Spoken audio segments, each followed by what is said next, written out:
Jalna king का ठरला हत्येचा बळी?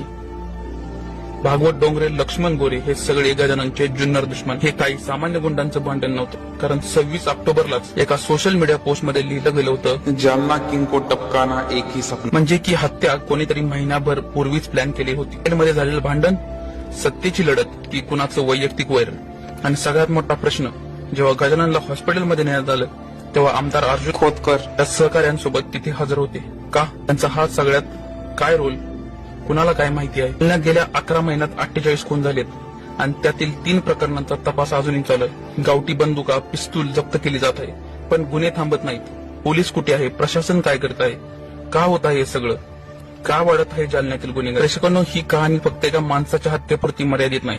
हे जालन्याच्या गुन्हेगारी आणि राजकारणाच्या गाठी गुंत्याचं भयानक चित्र आहे. मला काय वाटतं, यामागे खरं कोण आहे?